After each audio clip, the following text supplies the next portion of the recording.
back in session. For those of you who have just arrived, we did open our meeting at 5 o'clock with the Pledge of Allegiance and the approval of the agenda, whereupon we exited for a executive session, and we are now back. We are here to now for the public hearing. And I'll turn that over to Mr. Pullen and Mr. de Blasi. All right, so Mr. de Blasi is going to go through the presentation. This is a public hearing, so if there are any questions, please don't hesitate to stop and ask those questions of him as he presents. Much of what you're going to see tonight has been broken up into parts and then compiled as evidence, but we're doing it one last time for the community so that everything is clear and linear. So turn it over to you. Thank you. Welcome to the budget hearing. For those of the audience that have been fortunate enough to be at all our board meetings, they have seen a lot of these slides, and a lot of this will be second nature by the end of it. So let's go through our budget for this 25-26 upcoming school year. As a reminder, I always talk about the budget guidelines. The budget shall be aligned with the Board of Education goals and be both fiscally and educationally sound. The budget shall reflect prudent financial planning while balancing the needs of all students. Instructional goals improve technology and facilities while minimizing the impact to taxpayers. We start the year with goals and objectives. Do what is best for students now into the future and be fiscally responsible. And that's important. We're trying to balance the current needs with future needs. So things we do now will impact future years. And when we're talking future, 5, 10, 20 years down the road. Minimize budget to budget increase. Stay within the tax cap limit. Maintain programming. Maintain bus replacement schedule. And continue our capital outlay projects. Where we started. So it was a long road to get to where we are. And we're still not done. The legislative and governor, I think, agreed on a budget this morning. Maintenance-based budget, that was maintaining all current programs and staffing as is, was at a budget of $37,783,000. Revenue projection number one was at $36.5 million with some change, and our projected shortfall was over $1 million. Options to address the shortfall: decrease appropriations, increase revenue, and that comes in the form of state aid, other sources, grants, and of course our taxes. Potential budget reductions, because we're going to do a combination to get to our balanced budget. Off-hours curriculum work was a reduction of $100,000. BOCES technology, a reduction of $100,000. And then potentially 8 to 10 FTE positions for the remaining $433,000. And the goal is to try to do this through attrition. We have open positions we've been unable to fill, and we have other open positions that won't be a direct impact to any employees. That's our goal. Leaving us total reduction, full-time equivalent. Yep. For a total of $633,000. The proposed budget, maintenance-based, less budget reductions, gives us a new proposed budget of $37,150,000. Here's all the different categories of our proposed budget. Back up a little bit. We're going to put this presentation on our website for anybody who wants to look at it closer later. These are all the categories. We'll run through each category independently so people are aware of what comprises each group. I'd like to show the budget as a pie, makes sense to people. And the biggest piece of this pie is instruction, which you like to see. And the second biggest piece is employee benefits. General support categories will include all these different areas: Board of Education, all the associated expenses, central administration, central operations, central services, excuse me, staff, finance, and special items. Big expenses in the finance will also be our CBO, which we get our treasurer and payroll services through the BOCES. They've done a great job for us. General support, general support of the proposed budget. There's the details. Minor increase. Again, this is a no-frills budget, unfortunately. These are contractual increases and any inflationary increases. Instructional budget is comprised of these areas: administration, curriculum development, billing administrators, their staff and associated expenses, general instruction, BOCE services, special education, including our teachers and support staff, and BOCE services. Occupational education, BOCE's vocational and New Visions and P-Tech. As we know, VOCAD is really popular, especially in this district. It's an avenue for students that don't think sitting in a classroom or sitting behind a desk is for them, and they go into a trade. We send approximately 75 students to BOCES, and I tell you, these VOCAD kids, they come out and they want a job, they're going to find one.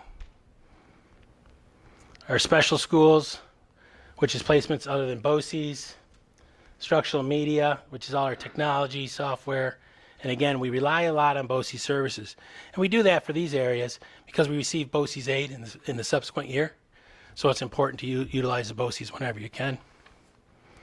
And pupil services, counselors, psychologists, social workers, nurses, anything that helps our students, including athletics. There's the budget and the categories. Again, that shows you all the increases by dollar amount and percentage. Again, not much happening here. You'll notice admin and curriculum development. That's a reduction. That's due in part to that reduction that you saw earlier in $100,000 in curriculum development. That's where it comes out of. And also you see a reduction in instructional media. Again, that reduction is due to our budget reductions required to get to a balanced budget. Pie chart for that category, instructional budget. Again, regular ed instruction is the biggest piece of the pie, followed closely by special ed instruction. And I think pupil services is the next largest piece. Transportation budget, not much happening to transportation. We did budget as if we were fully staffed. Fuel's going up, as you know, replacement parts going up, equipment is going up. So you'll see a slight increase in our transportation budget. Community services, a small portion of our budget, but it's broken out. Includes those lifeguards, community center staff, Red Cross training, driving range, and various community events. And that slight reduction there, just based on historical spend. Employee benefits of the proposed budget. Again, employee benefits is a big portion of the overall school budget. And if you see medical and dental insurance, not surprising, is the largest. Again, a piece of a pie to show how those expenses are broken out. Health and dental, certainly a majority of that. And the retirement systems make out other big pieces, and of course, Social Security.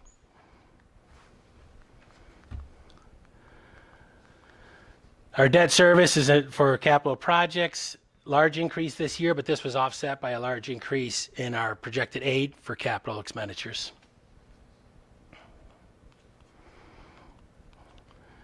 Interfund transfers, small piece again, but this covers our non-aided portion of special ed summer school and our annual $100,000 capital outlay. This is a good tool for the schools to use. We can spend $100,000 on our facilities and we receive the aid right back in the next year.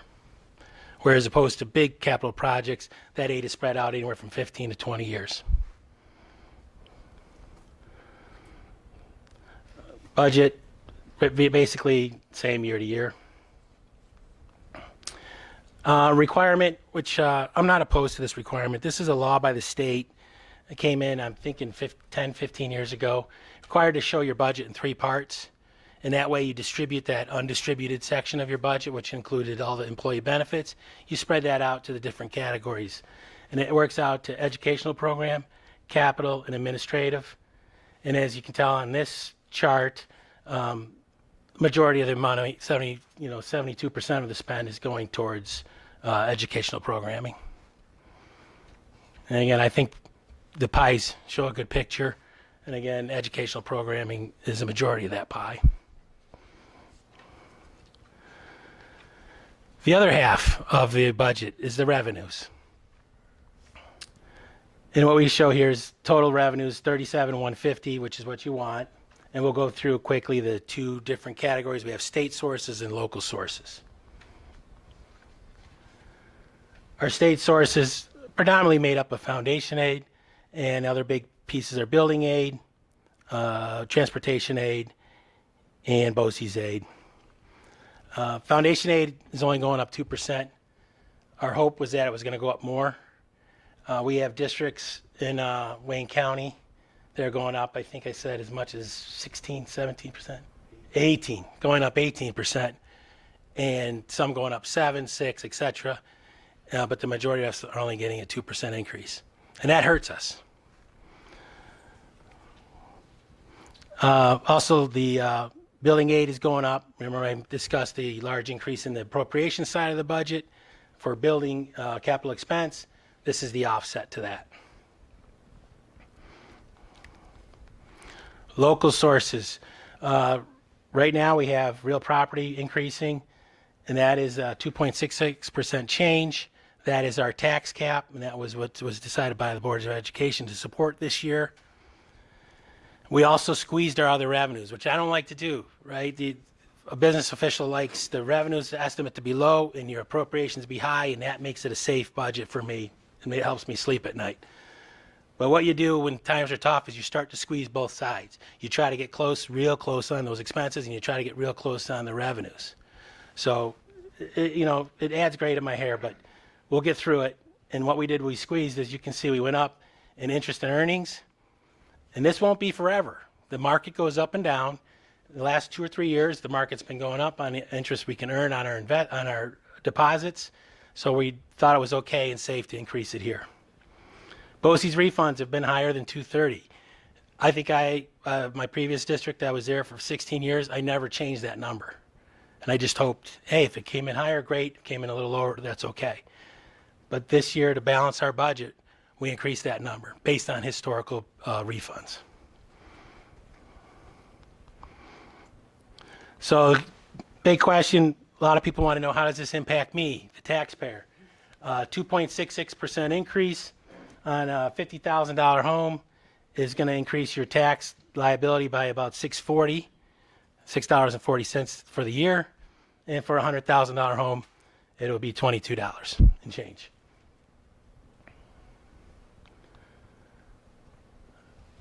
New chart I wanted to show.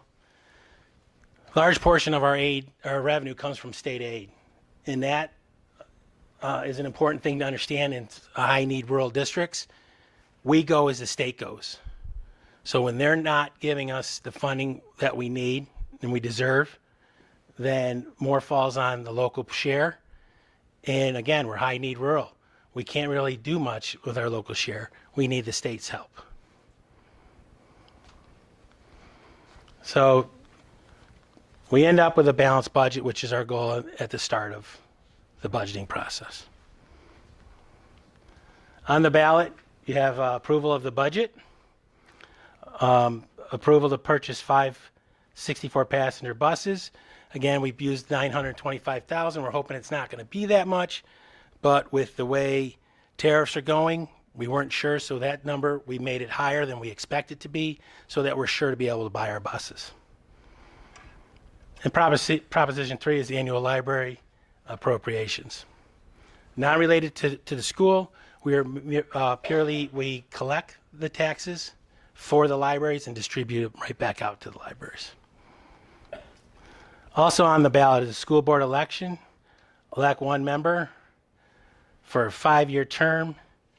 That sounds more like a sentence than a term to me, but 5 years.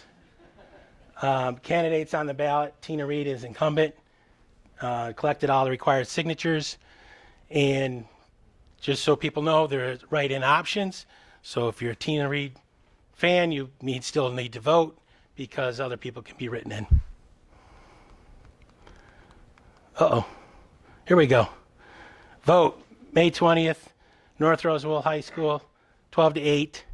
We cannot say vote yes, but our goal here is to make sure you vote with an educated mind and you make an educated decision. And then we end it the way we ended every presentation, doing what's right for children. That's why we're all here. Questions, comments, concerns, anything from the board or anything from the public? Yes. I'm just wondering, the buses that you were planning on, do they have to be electric or are they still? They're diesel. Still diesel.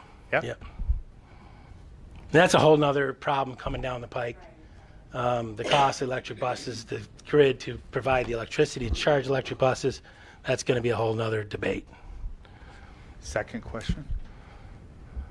Yes, sir. Is the state budget final now? It is. So we really do know what we're getting from. Yeah, it is going to be 2%, Okay, great. which I we, know lots of times you're still guessing. yeah, and we prepared the budget with the anticipation that we would get a little more, and we didn't, and that hurts us. But there's a rule. You can't spend what you don't get. So we just got to be careful, and we'll make more decisions down the road as our other aides come in and how they compare to our estimates. The second thing is just an observation, and I really haven't done the homework on this, but fuel costs to me have come down from a year ago. I don't buy diesel, so maybe diesel is up, but just an observation. I haven't done the data. I didn't go back and look at May of last year. We haven't. I'm paying less than that. Yeah, I think for overall it has gone up in the last two, and the expectation is it will go up a little more. But that, if you saw the increase in transportation, it's minimal. Majority of that is contractual increases, raises, and debt and health insurance. Yeah, well, you mentioned fuel, that's what caught my eye. Yeah. The last question that I have, and I know you can't answer it right now, but when I was on the board last year, I asked how if the board would spend $58,000. I never got the answer. I see it's now $59,000. I'd still like to know how the Board of Education needs to spend $59,000. Thank you. Make an appointment. Glad to go over it with you. I'll do Yeah. Thank you, sir. Anything else? Yes. What's a typical amount of funding appropriated to the library? I think each library is about 125.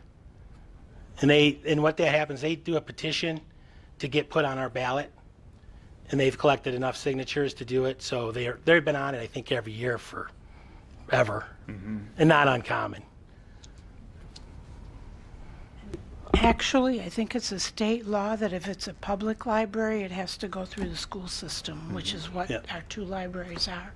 So the school board doesn't have control over it, or the district. It's a state mandate that that's the way it has to go. Yeah, we're just a tax collector. Any other questions? Seeing none, I'll bring our budget hearing to a close. Thank you. Thank you very much. We return to the agenda. And we are now at number 4, the presentations for the evening, and I will turn this section over to our superintendent, Mr. Pullen, Yes, to make the introductions. Thank you, Mrs. Collier. Miss Rupp is bringing up Miss Evelyn Foro, one of our outstanding 8th graders. She looks like she's getting reluctant there. She's fantastic. We're very proud of her. I always love seeing when she's involved in things and her brother shows up with flowers in hand. So I believe I saw that happen this year during the middle school musical, that Gordon showed up and brought her some flowers. So you can tell he's a proud big brother, but many things to be proud of Evelyn for with her participation at the middle school. So I'll let Crystal give a formal introduction. So Evelyn is an 8th grade student at the middle school. She is an honors student taking algebra, living environment, accelerated social studies, accelerated ELA, studio art, and Spanish. She is on track to leave the middle school with 4 high school credits. Evelyn is also a 3-sport athlete participating in volleyball, basketball, and softball. She is also part of our yearly musical, and she is a member of NJHS. She is a role model, mentor, and advocate within our building. And lastly, I am so proud to say that Evelyn has received a GPA of a 100 in each quarter this year, receiving the Golden Principals Award.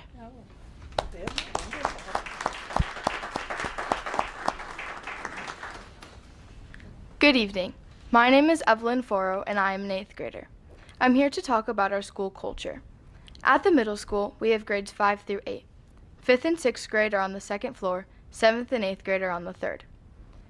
Our teachers are broken into teams based on the grade they teach. They also have separate teams based on the subject they teach. There are many things our school does well, such as offering incentives. The Cougar Store and raffles keep students striving to do their best so that they can earn Cougar Cash. We are also very good at recognition. A huge example of this is our Cougar Pride Assemblies. This is when all grades come together to recognize our staff and students of the month, play games, and receive the raffles we won. The music and Minute to Win It keep students engaged and supporting each other. In addition, I was able to advocate through creation of a new award called the Golden Principal Award. This award recognizes students who achieve a 100 overall average on their report card. We are also extremely successful at engaging students. We do this by spirit weeks that excite students and get them eager for the week, school dances, and many sports opportunities, namely 14 different sports to choose from throughout fall, winter, and spring, as well as musical outlets such as the yearly musical, choir, and band. Although our school environment is full of many marvelous matters, there is always room for improvement. In my opinion, those areas of need are individual student accountability, parent involvement and engagement, and higher interaction amongst grade levels. When each individual child is held accountable for their own behavior, entire classes aren't penalized for the few children that decide to misbehave. This creates more room for singular growth, and the appropriate attention gets moved to the individuals that need it. Throughout my school career, I've noticed that there is a significant disconnect between our community and our schools. I've personally witnessed that when parents and teachers collaborate, it creates a larger opportunity for students to succeed. I've been blessed with great support at home and a mother who is very involved in my school life, and I believe my success has been tremendous in large part because of that. It has been my firsthand experience that when my peers and I have parents that are involved and engaged in both our education and our day-to-day school life, we are most successful. There is also a void when it comes to how each of our buildings and our school correlate with one another. If we create opportunities for different grade levels to intermingle and talk about tips, share anecdotes, and other similar conversations, we will ultimately bond our district. Imagine if we created a program where freshmen conversed with 8th graders about the adjustment period going from 8th grade to a freshman. Likewise, 5th graders talking to 4th graders that will be transitioning into middle school. This program can also include mentoring, academic support, and enrich sports programs and teams. In the end, our school culture will be stronger. While this is something that is offered towards the end of the year, at the end of summer, students likely don't have school on their minds and attendance is often low, so having it throughout the year would be much better. As my middle school experience comes to an end, I look back at my time here with extreme delight. A few memories I have include playing football outside with Mr. Hahn in 5th grade, the lunch ladies making sure I ate in 6th grade, Mr. Marrying silly songs and Mr. Groth's good advice in 7th grade, eating lunch in Miss Burry's, staying after with Mr. Tubolino, and Miss Vona being a goof during class, and all my other fantastic teachers that I've had the privilege of having. Though I did not mention all my teachers, they all put an incredible amount of time and support into our academic and personal growth. Our teachers help us achieve a portrait of a graduate at a middle school level, and for that, I'm beyond grateful. Our teachers are the building blocks to the profound school culture us students experience daily.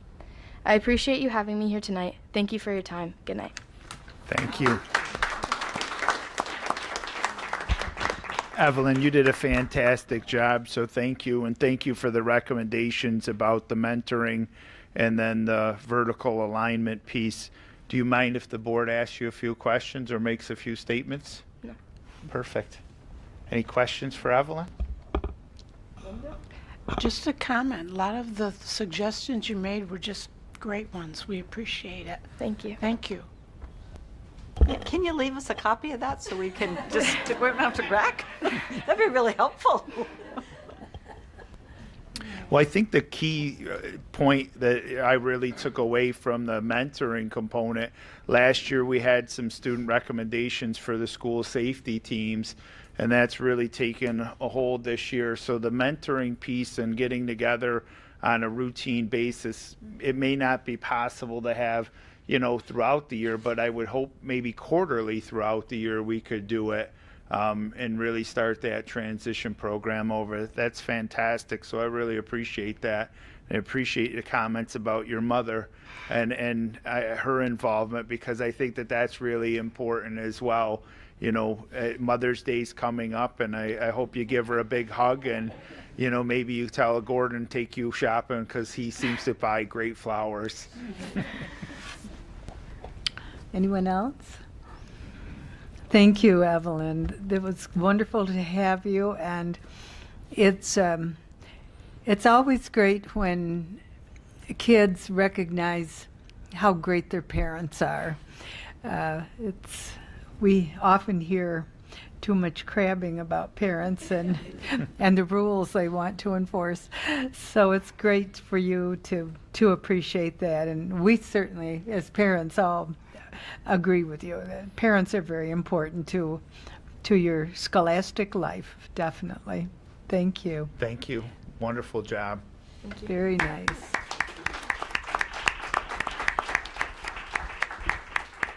So moving on, I'm going to ask that Mr. Wager come on up and kind of present. And I don't know if you have members from the community that are going to join you to go over the strategic action plan, or if Megan's going to get up and say a few words. They have chosen to have me do the speaking and invite them to comment if I misspeak or exclude something. Perfect. So thank you and welcome back. So you'll recall that Scott's been working with our district throughout the year, and I think that you're going to see, for your consideration tonight, his work with that committee, and this is just for you to hear and for some perspective, and we'll follow the 2 Board of Education rule with respect of whether we adopt it or not. So Scott Wager from Expeditions of Empowerment, I'm going to turn it over to you right now. Thank you. Okay, thank you very much. As Mr. Poulin said, my name is Scott Wager, and I am truly honored to be here speaking with you tonight about the process of reviewing and updating the district's strategic action plan.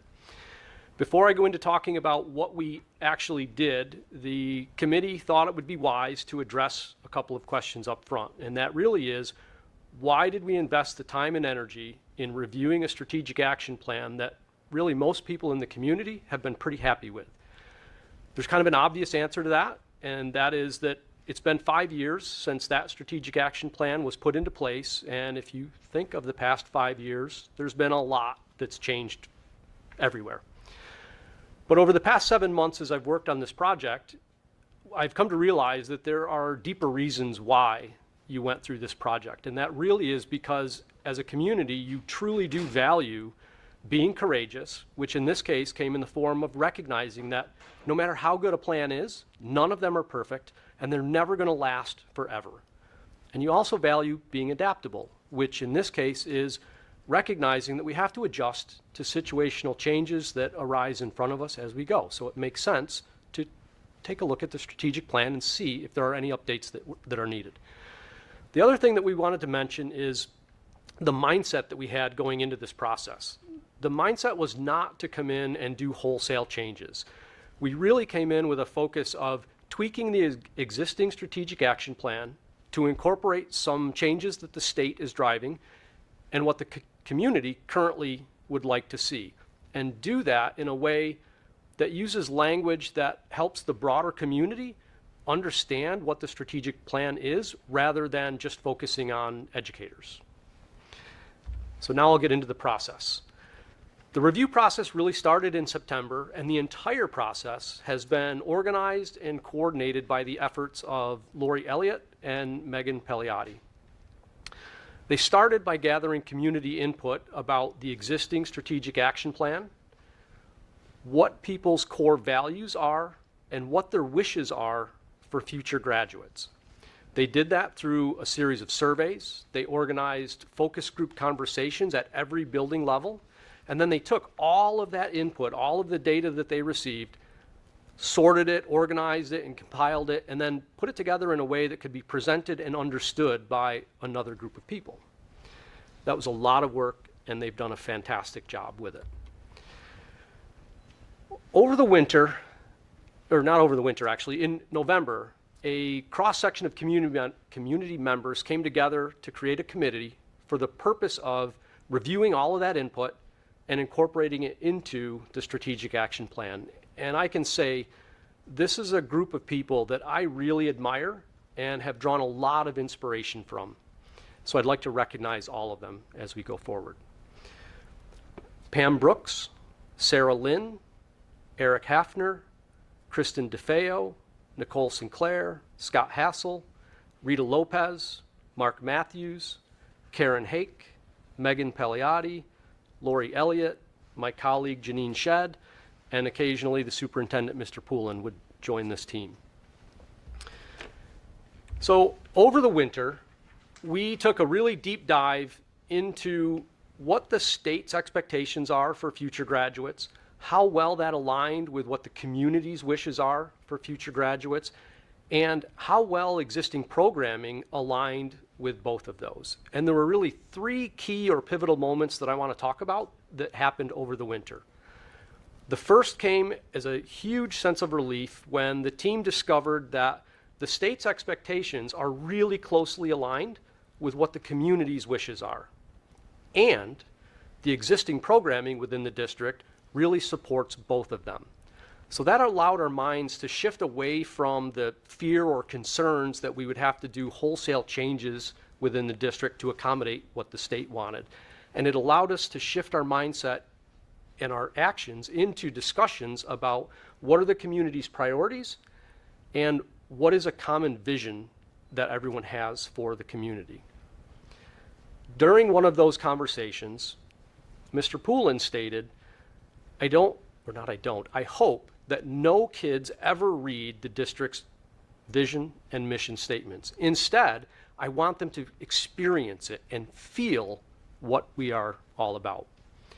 And that sentiment really resonated with the committee members, and it shaped our perspective that the plan going forward should really focus on ensuring that our actions and our decisions are aligned with our core values and on developing personal relationships. And that was a key pivotal moment.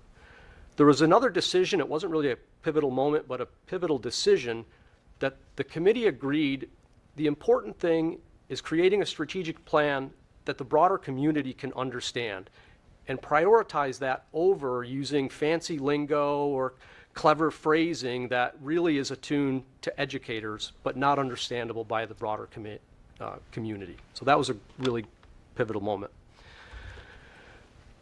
Then, as we slid into spring, we had spent several months having really deep conversations and intensively listening to each other to make sure we understood what everybody's viewpoint was that was there at the table.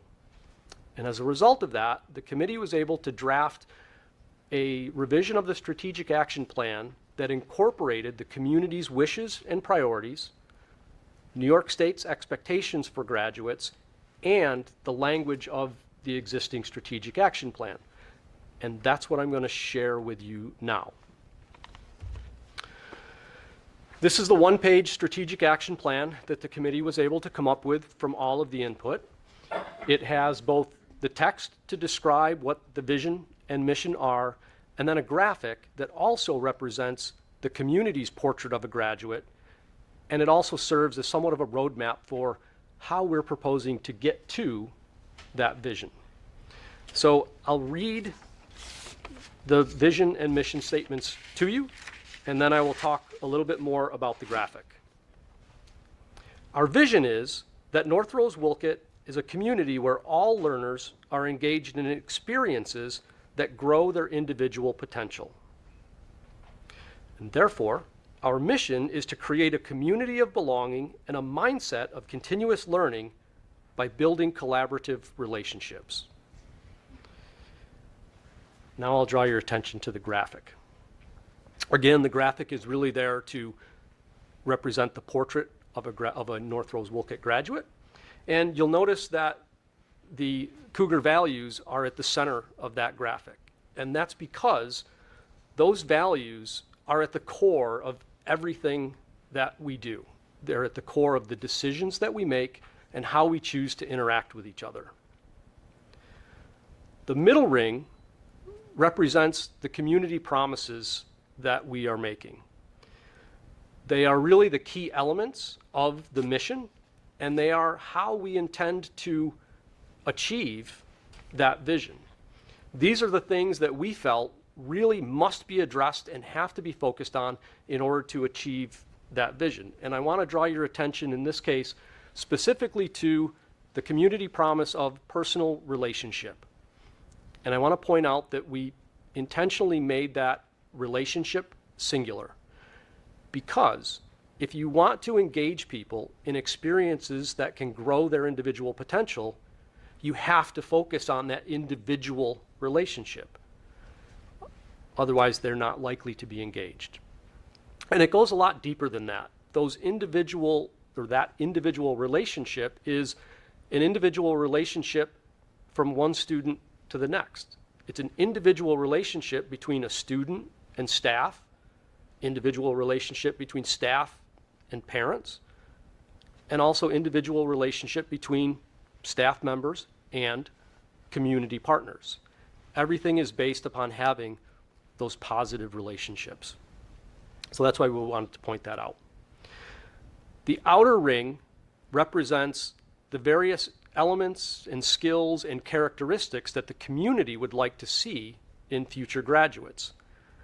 I don't intend to read all of those elements or those characteristics to you, but we did consciously choose to have a lot of wording on there so that there's both a category, for example, innovative problem solver, but then also some words that came out of all of the conversations we had that describe what does that actually mean and what would that actually look like for a student in the future.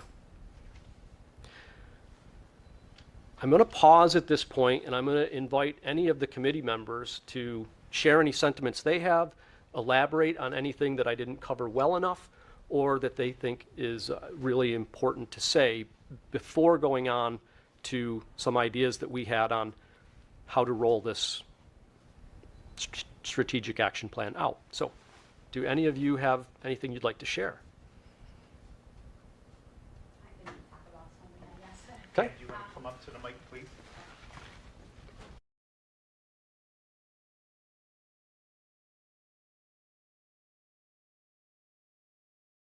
Things we talked about is sometimes past history, we've had not a great relationship between the community and the school. So that's something we really wanted to listen to. How can we reach what we need to reach by state requirements, by our school requirements, and get the community involved? And by changing some of the educational jargon, by trying to put things in there that the community has put down in writing, that's what they want, or through, texts or surveys. We thought that was really important to do that, because this makes them included, part of them, and makes more of an inclusion between the community and the school. And that's, I think, something that's working much better now, and I think this will also help that. Thank you.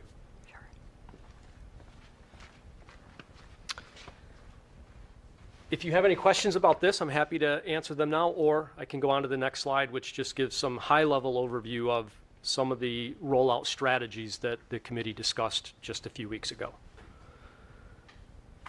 Okay. So community awareness, engagement, and rollout. What we had talked about there is really a three-step process. And the first step is, well, this is it. Presenting this strategic action plan to the board to get feedback and awareness and see where it goes from there. The second step that we had talked about was being able to roll this out to staff. And the ideas to be able to do that were leadership teams would see it over the summer, and then it would be incorporated into staff training throughout the year. And then I don't know that this is necessarily a sequential thing and actually a third step that can't happen until step 2 does, but the third element of it was the community engagement. And there was a lot of conversation about how to use newsletters, mailers, social media, as well as going directly out into the community where we can reach the community members that maybe aren't English speakers, connect with them where they are. The Rotary Club was an example. And then publicizing things in both English and Spanish so that we can really try to engage more people and bring them into the district so that, as Pam was just saying, that relationship is continually growing stronger. There's a lot more behind that. If we went through all the details, we'd be here for probably half an hour, and I don't think you want to do that. So we just went at a very, very high level. With that, I'll open it to any comments or questions that you may have. I like it. I think you've made, you've really enhanced what we had before, and I liked that too. And the visual being circular and all-encompassing, I especially like that idea of there's no beginning, there's no end, and in one circle, everything is all part of the same. So there's much overlapping or less distinction of what the values would be or the elements. I know the community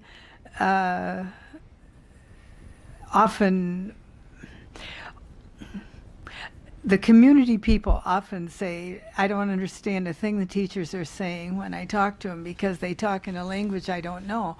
And I think this speaks to a language that all can understand. So I appreciate that. Well done.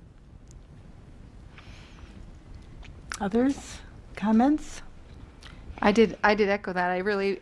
I looked at it earlier this afternoon and the graphic just kind of resonated. I really like the circle shape. And then I also appreciate the lack of jargon, honestly, because that does really help to simplify. There is a lot of jargon, whatever, industry you might be in. And so this can kind of cross those lines in the community. So I appreciated that.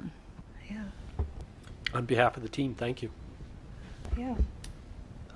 Thank you to everybody that was on the committee, had all their input. Everything came out good. I really like what you've done with it.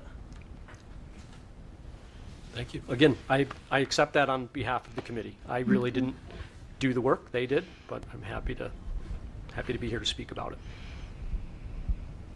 Are there any other questions, comments, or feedback for Scott or myself with respect to this? So again, you're seeing this for the first time in totality tonight. I do want to compliment Scott and Janine. They were phenomenal to work with, and we say that sincerely because the two of them came in and the committee people felt at ease with them right away, and that was very important to me.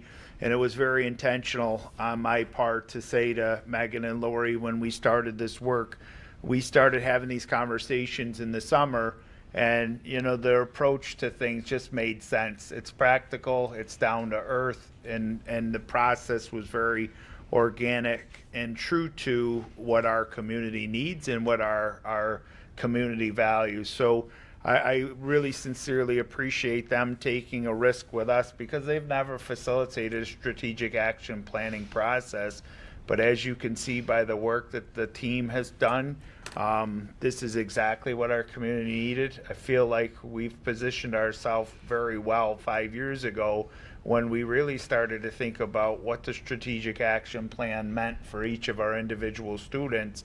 And then lo and behold, when we start to revise this stuff and now the new blue ribbon recommendation for a portrait of a graduate, you're not looking at us making sweeping changes. You're looking at us adjusting our plans, putting a little polish and shine on it, and really enhancing what we have. So thank you, and thank you to Janine and all the community members that are here tonight and the administrators and instructional staff that participated in it. I think that the input that we always seek is from every stakeholder, regardless of what their role or title is. So job well done. Thank you. Thank you. Thank you. Thank you all. So keeping on with the agenda, I'm going to welcome Nicole and Lisa up to the microphone, and they're going to give an overview of where we stand with the instructional program here at the high school.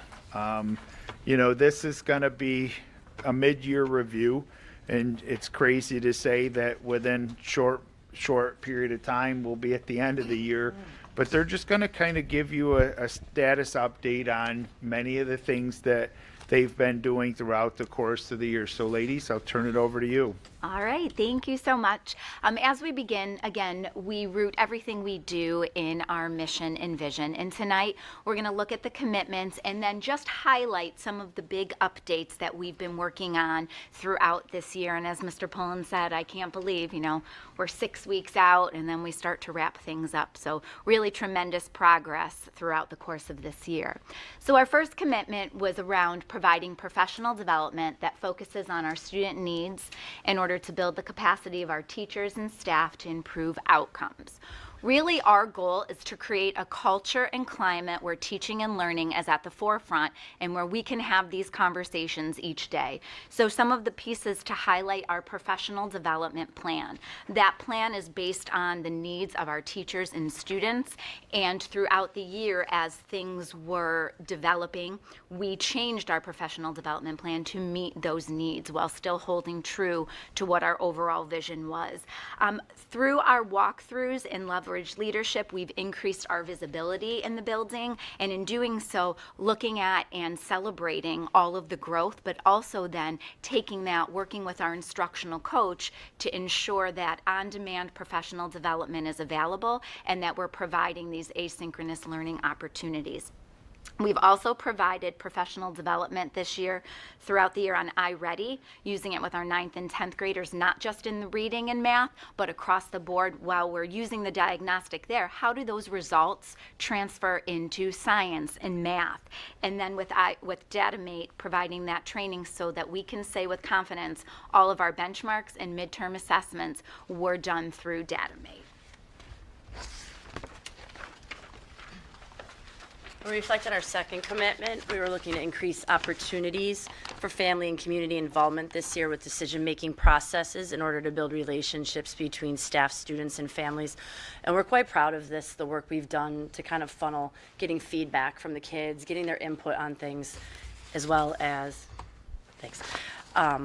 just saying, tell us. And we are overwhelmed some days because so many are telling us so many different things, but it's bringing the building together culturally as a unit now. And when you walk through the halls, you can feel it. Like outsiders coming in, they're noticing things. And it's, the kids are hearing us say legacy. Looking at our upperclassmen, you might not feel like your words are valuable and your input, but it really is. And they're starting to see us lay foundations of years to come now. So family communication was something we rolled out early this year. We've been extremely consistent anytime there's updates, celebrations, anything going on in the building where we want to honor kids and highlight them. We're making visuals, making sure everyone's taking pictures, sharing that with the community and families.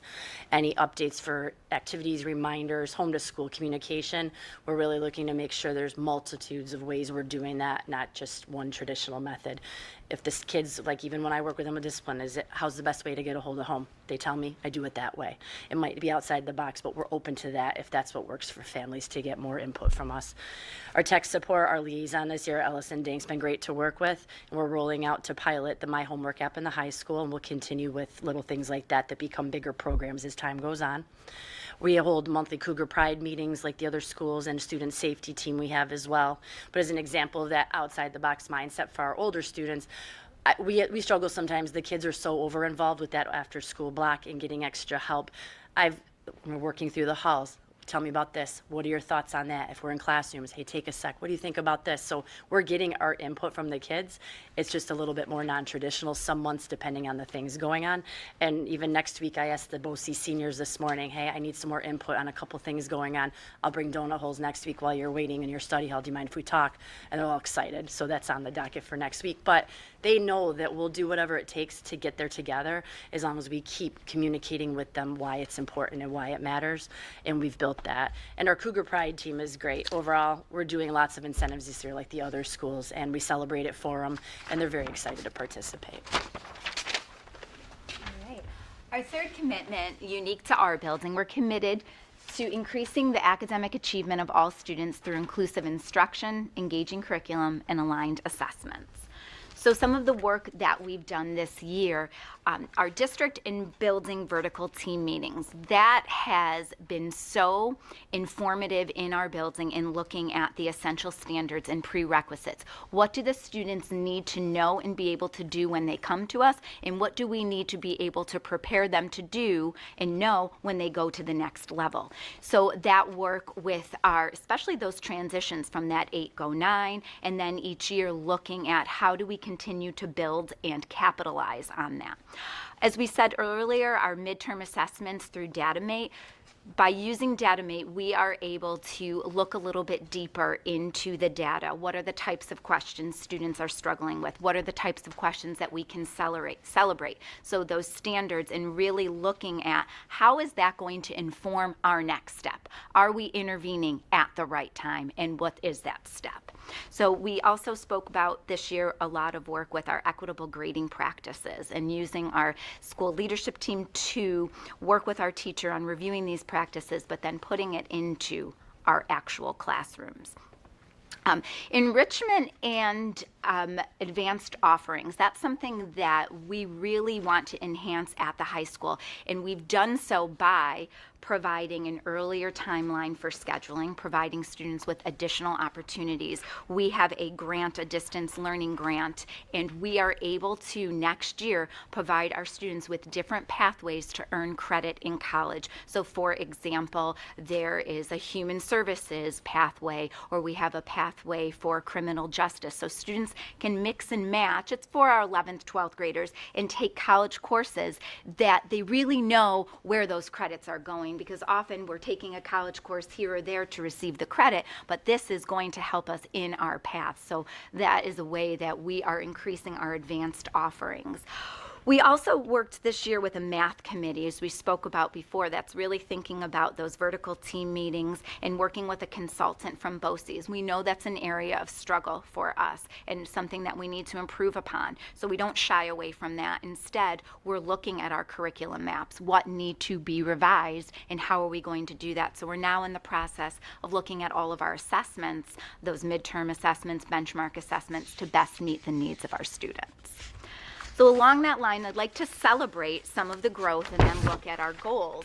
So this graphic that I have for you right now shows you for quarter 3 that an overall 48% of our students are on honor roll. So whether that's principal's honor roll, high honor roll, or honor roll. So really celebrating the work that students are doing in the classroom and looking at, overall the grade levels where we are with principal's honor roll, and high honor roll. So one of our goals was to increase our Regents proficiency rates by 10% and mastery rates by 10. So right now we're getting ready and we're preparing for that. But what I wanted to show and highlight was our January Regents. So you have some percentages there, but 77 students earned Regents credit in one or more classes this January. So we know that we challenge all of our 11th grade students and they take the Regents for English language arts in January. And we had a pretty good success rate for that. And if we weren't successful in January, we do take it in June. So we do challenge our students to do that. But we know that algebra and living environment were areas where we had some deficiencies that we needed to focus on. So 29% of the students tested earned algebra credit as a retake, and then 63% of the students tested earned that living environment credit. So things to celebrate as we move towards that goal. Our iReady data. We know that there's work to be done with iReady. You can see the red where they're 2 or more grade levels below from their first diagnostic to now. They actually took their reading diagnostic today, and 10th graders will take it tomorrow, so we'll have that third benchmark to measure. But I do want to note that 53% of our students that are enrolled in reading intervention, so our AIS, made growth from that first diagnostic to second. So we are making growth, and it's that incremental growth, but it is still growth. With math, the same thing. We know that there's work to do. However, 40% of our students enrolled in math intervention made growth from their first diagnostic to their second diagnostic.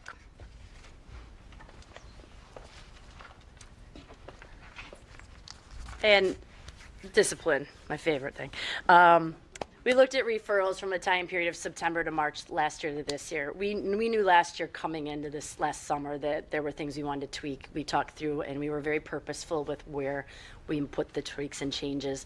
We restructured our CCR practices in room so that the staff member could do even more with more students in need. We pulled in more outside supports and or current agencies working within the school, but looking at how to go about that to meet more student needs.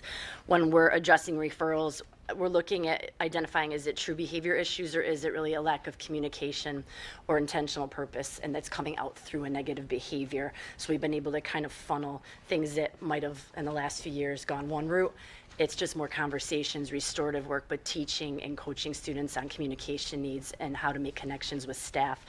And our restorative practices, we do one-on-ones with kids, we do them with teachers and students, small group, we did teams this year, admin, family members, staff, and the students are asking for them. I would say strongly since December, January, they will come to me with an issue and say, can we try one of those meeting things we did once, or they'll hear someone else mention it.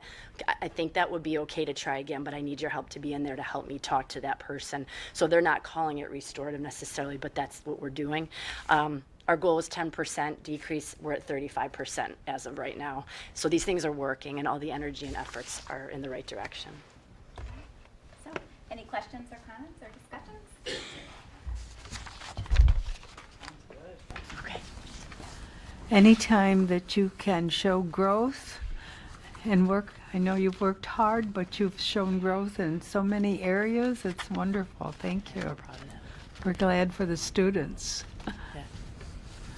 Anyone else? I think the one thing that we'll highlight here, for the ladies at the high school, which you've seen at the middle school and you'll see at the elementary too, is there's a great deal of teamwork on the vertical alignment piece with respect to the standards and the implementation of instructional practices. So you talk a lot about the data mate and making sure our assessments are aligned to standards, so there's standards referenced and they're normed amongst the staff at the high school. Ladies have really done a phenomenal job with that this year, and they're actually taking some big chances. What I also hope that the board sees and feels is the change when we visit classrooms and we visit programs, when we're out with the part of the board workshop. What you notice in the hall sometimes can't be measured by paper and pen, but you're feeling it when you go down the hallway and you can see that there's a positive impact. So we asked them just to give you an overview tonight, and in July Megan will give the actual updates on the year-long data, and I believe what you're starting to really see is that we are student focused and driven based on individual progress. So thank you.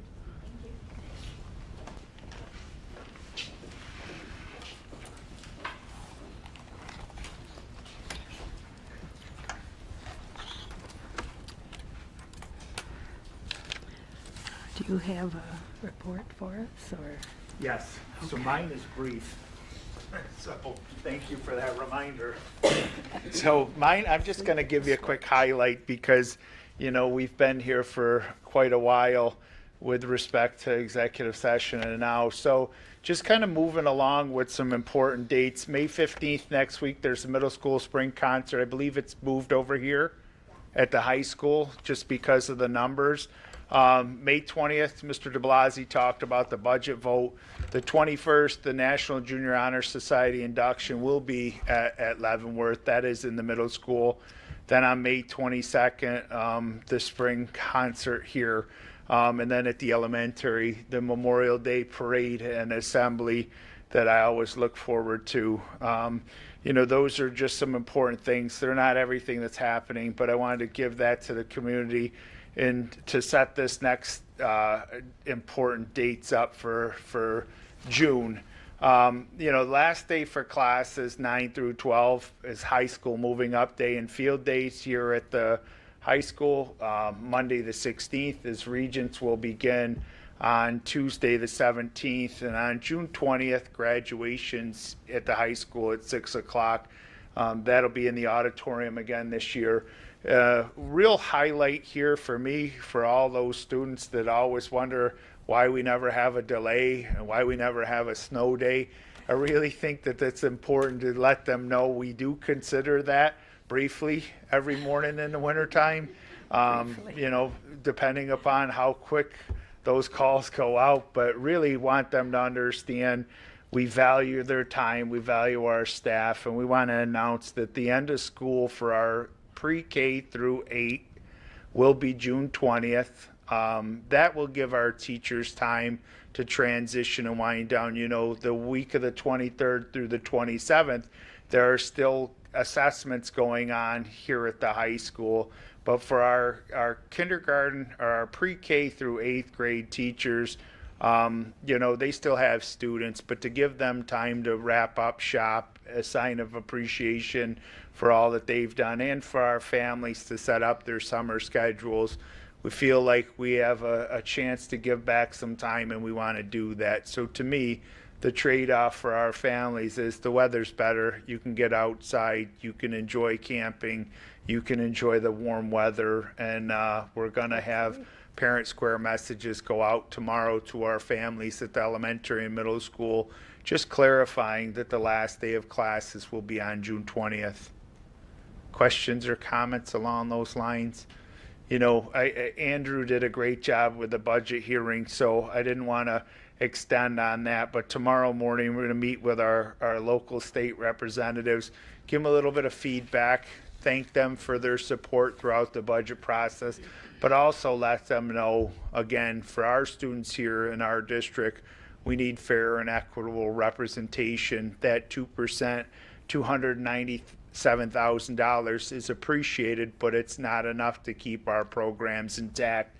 And the other thing I think that's noteworthy that he mentioned, that really our team has been prioritizing sustainability since I started, but knowing that these purse strings are getting shorter and shorter and the restrictions are becoming tighter and tighter, we're being very intentional with how we're spending the money from the community right now, and we're putting programs in place that, again, equipment purchases, supply purchases, things of that nature that we know we have the money for, we're purchasing now, because I do anticipate as part of the governor's budget that if things get really tight for us as a state, there will be some detrimental consequences coming to the field of education.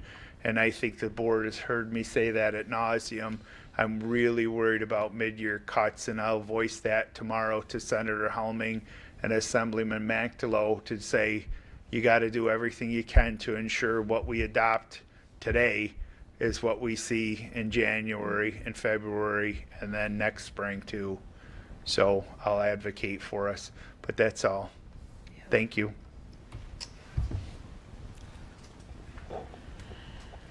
Thank you, Mr. Pullen. As a teacher who went through that one time when the state cut everything in mid-year, it was devastating to the end of the year. No more money for special things, for field trips, everything, things that you'd planned to purchase for teaching and for kids' experiences was gone. And I will say that most of the teachers in our district in those years ponied up and bought it for their kids, but they shouldn't have had to. And I would hope that wouldn't be the experience again. I think people who aren't in the trenches with teaching kids and in the schools just don't really have a grasp of what it is to be teaching a full year with only half a year's budget. That's just unconscionable in my estimation. Do you want to dismiss your people at this time? Yeah, if you're fine, yeah. Staff members, you're free to go. Yeah, if you'd like, before we begin our board member presentations to each other, we appreciate you being here.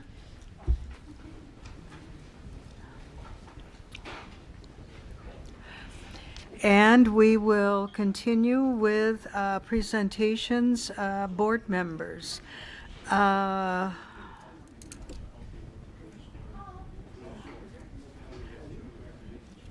Reports and correspondence, I mean. I don't mean presentations, pardon me. Let's see. Leslie, do you have anything to report from the elementary school? Yes, I do.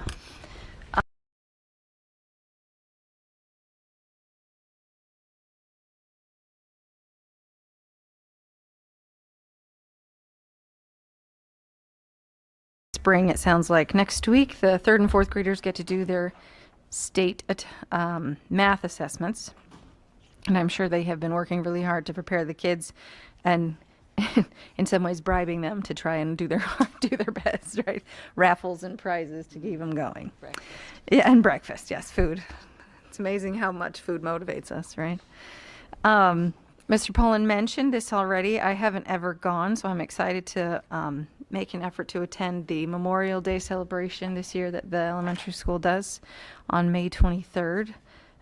Sounds like it's a neat thing that's been part of the community for a while. So, and May 29th is the Festival of the Arts, 5:30 to 7:30 that night, and of course families and parents are invited to come see what the kids have been working on, and they also get to include some of the musical performances. I know the 29th.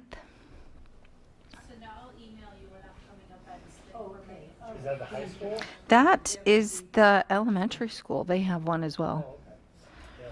Yeah, that's what Karen sent me, was 5:30 to 7:30 that night. And they're going to also have awards, some citizenship awards, and then reading improvement.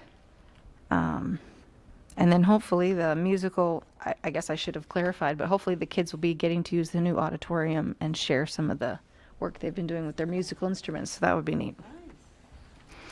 Cubby Club is going to be the end of the month on the 30th, and the fourth grade band will get to perform there. And she said the iReady benchmarks are going to begin at the end of the month until the beginning of June, and that's for the kindergarten through the fourth graders. The state had a great visit, it sounds like, with the 3PK and the UPK programs. They were very impressed with what we have going on. They were excited about that. Yeah. There's a whole long list of things they were excited about, so they appreciated all the services that we provide for the kids in those programs, and it sounds like they really enjoyed it. I think Megan also alluded to that in her report to us as well, so it was a good visit. And that's all I have. Great, thank you. Travis, do you have anything from the middle school? This month was a big month for New York State assessments, including ELA, math, and science. Students were excited to show what they know and received incentives for trying their best. Some of the incentives were raffles and gift certificates to local businesses and a tour of the haunted clock tower. Never got to see that. On May 1st, our 7th and 8th grade choir attended a Red Wings game and sang the national anthem. Administration said that they represented our district well with their behavior and their voices. On May 2nd, we celebrated students with quarter 3 awards assembly. 69% of our students received honor roll this quarter. Honor roll or higher this quarter. Tomorrow there's a spring dance for all students at the middle school. On May 15th, there's a spring concert and Festival of the Arts here at the high school at 6 p.m. On May 21st, we will hold our National Junior Honor Society induction ceremony. And on May 30th, we'll be holding an 8th grade activity night at the middle school from 5:30 to 9:30. That's what I have from the middle school. Great. John, do you have anything from the high school? Yes. Oops, that's loud. On May 23rd will be a senior decision day for the class of 2025. That doesn't seem possible. And their plans for the future. They're going to recognize the hard work and exciting paths that lie ahead for that class, and either they're going to college or career or military. And she said that they're very proud of all that they've accomplished. There's also going to be a final high school music department concert on the 22nd of May at 6 p.m. And they're going to recognize their seniors for dedication to the music department and to celebrate their accomplishments. There'll be a special concert filled with some great selections. And something that appeared on Facebook today, 4 members, and it was good. 4 members from NRW's Future Business Leaders of America organization competed in the State Leadership Conference on May 10th, and the team of Marcus Hefner and Lily Mastrangelo placed second. They qualified them for a National Leadership Conference in Anaheim, California at the end of June. And Tyler Gardner was placed 5th in the Human Resources Management competition. And the team of Avery Bogard, Tyler Gardner, and Lily Mastrangelo competed in broadcast journalism. And their pictures were on Facebook, which was a good explanation there, too. Avery, Tyler, and Lily were accepted into the New York State Honor Society for future business leaders. And they received pins and lapel pins and certificates and special recognition ribbons. So it's quite an honor for those kids. Yes. Yes. We know 2 of them. Yes. Inside track. What? Inside track. Yes. All right. Shelley is away with excused absence tonight, so she's not here to do a Cougar Ops. I don't know that anyone has a report from our Cougar Ops. Linda, do you have something from 4 County? I think everyone will remember that a week from tonight is the 50th anniversary gathering at Club 86 in Geneva, which I think many of us are looking forward to. I will move on to the 4 County Legislative Committee. There was an update this morning on the state budget. The foundation aid formula changes that were listed. One thing that was listed this morning that I thought might be helpful for us is that they were mentioning a student poverty or need factor might be factored into foundation aid. They did say they continued with the universal free meals and BOCE's aidable salary, which has stayed the same from 1992, in the next 3 years is going to be getting $10,000 increments each year to take it up to $60,000, which we fought for about 4 years, so that was a great thing. For zero bus transitions, they're adding an additional 24 months to 2027, and that they're also adding justifications for districts to include any other factors that are outside the control of the district, which might be mileage, and so we'll see what that comes to be. And they're going to establish a range for independent battery range that also relates to the buses too, which could be to our benefit as well. And we all, I think, have heard a lot about the bell-to-bell for no smart devices in the hands of students, with some exceptions. So those exceptions could be health related or could be academic related too, and there's more details coming out for that. So that's it for that. All right, thank you. There's nothing from handbook. Anything from audit, John? Travis, anything from district safety? No, we meet next Wednesday. Oh. Tina, anything from personnel? Nope, we're all set there. Anything from communication ad hoc? We've continued to submit articles. That Amanda's been very helpful. Okay, good. And Shelley not being here, Leslie or Tina, anything from policy? perhaps you would speak to the policies that are here listed for first read. Is there anything you want to say about them? Yeah, there's quite a long list. We've mentioned Yeah. this before. Many of the ones as we go through, we've determined that they're much more procedural. We do have human resources now. Fred, Prince, and Megan, and the others who are helping with that can help alleviate the need for some of those policies because they're procedures.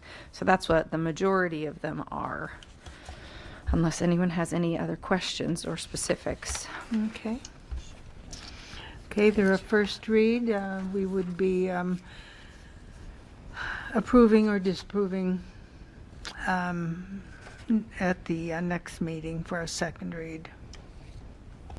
Okay, is there any public access for the board? There is. Okay.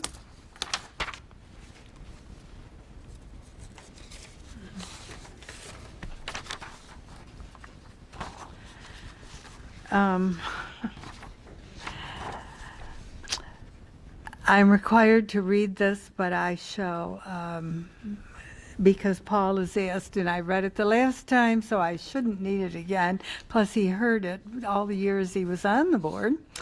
I will just say that public participation is the time that the board has set aside to hear from residents of the district to express viewpoints related to the district. I don't need to remind Paul about personal complaints or language or libelous threats or anything like that. And that I'll just end with, you do have 3 minutes, and when you hear the signal, please come to a conclusion. Paul?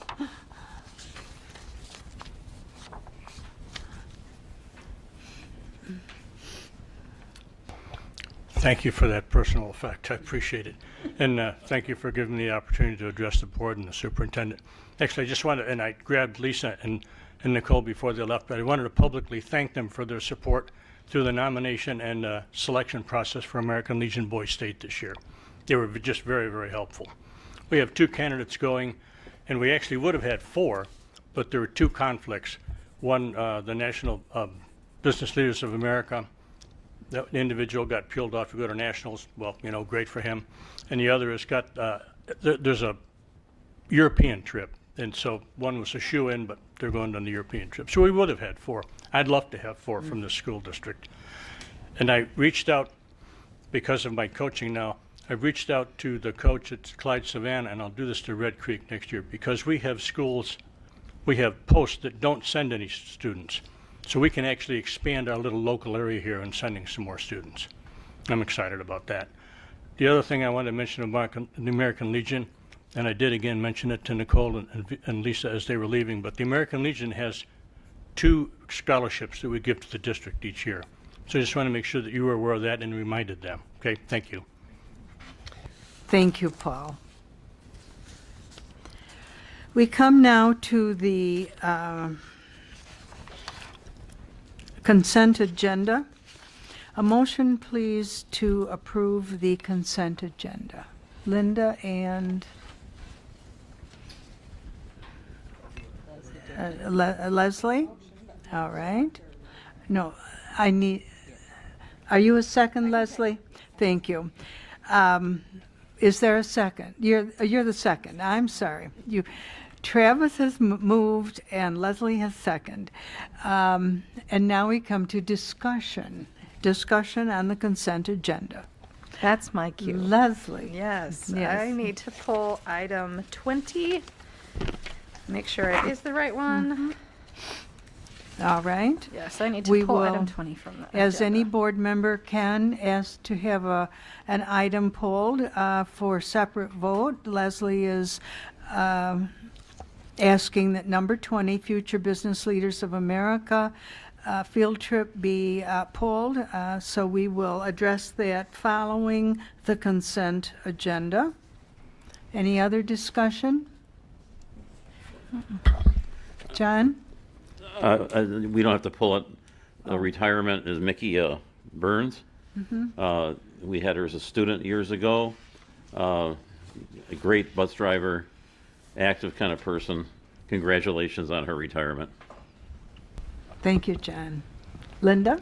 I also want to add, I know some families that have students and she's their driver, and she is outstanding the way she connects with her special needs kids. She will be a loss, definitely. Any other discussion?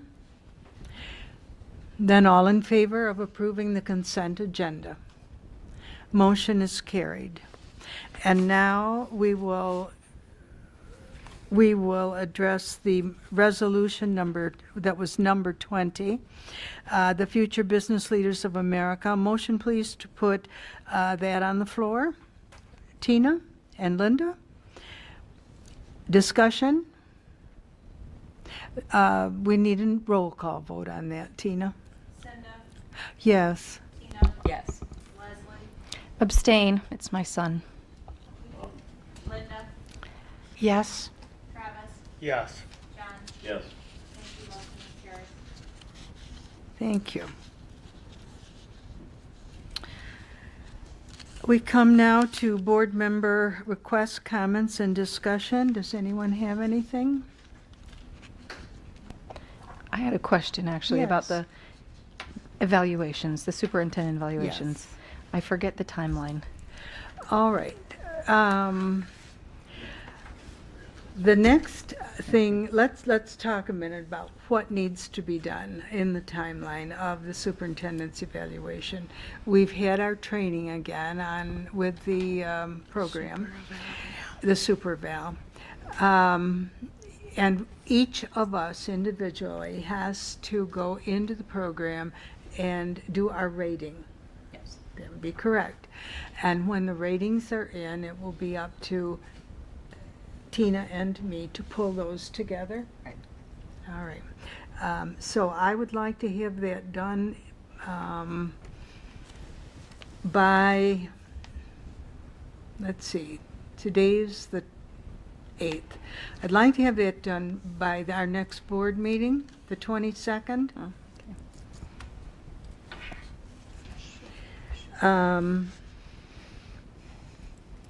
It's fairly, No, I think, pardon me? it's fairly quick. Yeah. Actually, could you get it done, would it be possible for you to get it done by either the 20th or the 21st so that we could pull it together for the 22nd? I won't be at that meeting. Oh, you'll be gone, won't you? When do you get back? I will be as well. I'm going to be gone too. All right, well then, you might as well have till the end of that week. We'll pull it together, and then at the June meeting, we will finish up what we have to do. Okay. But that, I do believe, because if we move it into a narrative, after we agree on what it is, we'll still have to go with the narrative, which means we're going to need a board meeting on the 26th of June You need that anyway. anyway, so then we'll be right on schedule. Right. Okay. Is that clear? yes, thank you. What's the date to you? Okay, so if you would have, By June 12th. if you would have your individual things done by the 23rd, that will give us the next week to pull it together, so that we'll be ready on the 12th to discuss it with you. And that will be an executive session following the meeting or before the meeting. Before the meeting works for you, does it not, Travis, or Yeah. 5 o'clock work? Yeah, that's great. Okay. And then if we don't get done, we can always finish up after the meeting. So we'd do a workshop then at 5 o'clock on the 12th of, the 12th of June, Would be our next meeting. I will be back by then. when we would pull it together. Okay.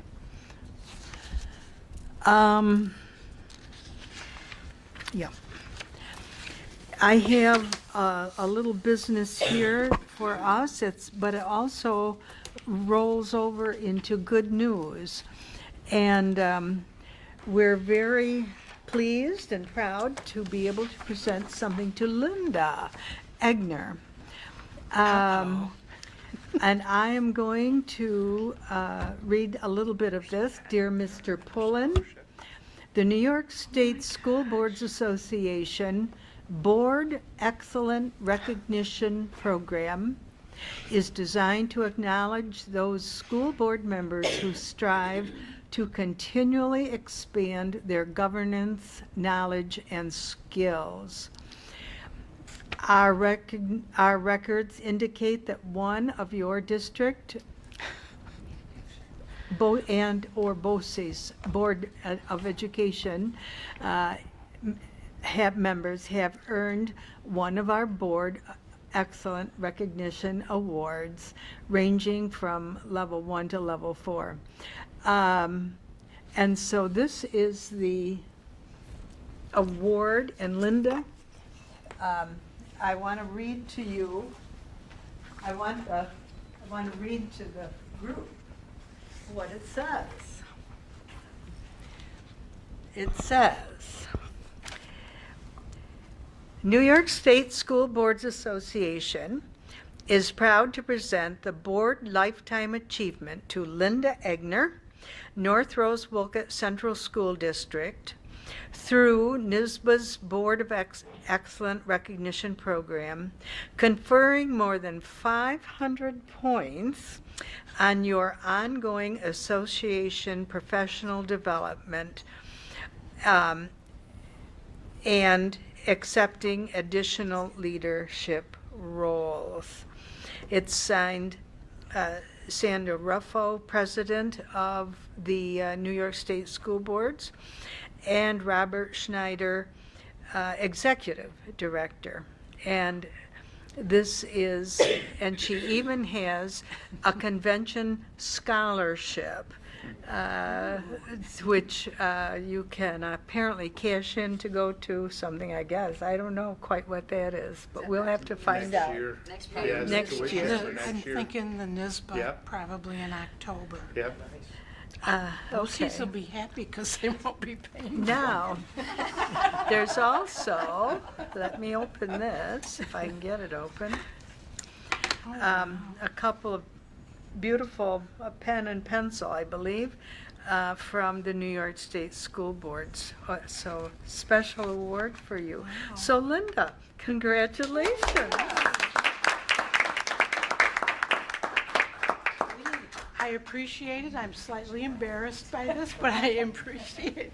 It's a very pleasant surprise. Okay. I do have to say that I have to share with all of you that there have been many times and moments that I reflect on how appreciative I am of being a school board member here and also in BOCES, because it brings a lot of positivity to me to see what's happening in education. Well, Thank we're you. very proud of you, and we appreciate all the time and effort that you put into being an outstanding board member and representative of our school district. So the community and the school district is very proud of you. Thank you.